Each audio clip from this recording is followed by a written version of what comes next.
Today we are going to be assessing my 19-year-old client who is a competitive cheerleader and has Patella tendinopathy. She is in the reactive/disc repair stage of diagnosis, and the aim of our session during the mid-stage is to increase function and mobility with heavy slow resistance training. This injury occurred gradually over the last 6 months and it's aggravated by cheer drills and running. She finds pain during her inner range of quadriceps contractions and is unable to perform single leg squats or drop jumps due to pain. Today I will be demonstrating a barbell squat. Are you happy for me to guide and aim you in correct positions when performing this exercise? Here my client agreed and therefore I have consent. Here I am showing my client the correct height of the bar before you do your barbell squat, which should be just below your armpit. I should start this exercise with my feet shoulder width apart with my weight distributed evenly. I want the bar placed on my upper traps, which focuses on my quadriceps whilst keeping a neutral spine and chest up and proud.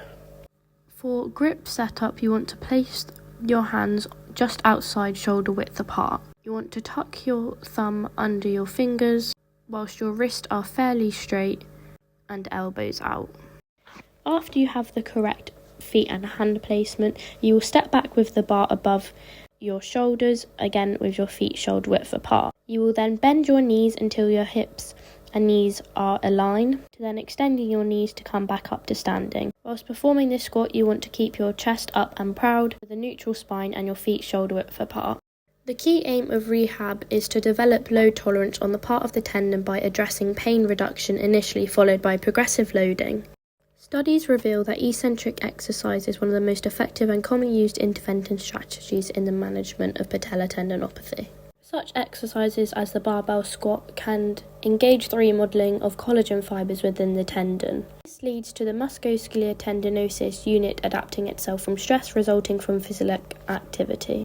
Eccentric exercises help improve the mechanical properties of the tendon by making it better at restoring and releasing energy. A stiffer, stronger tendon can handle greater force without re-injury.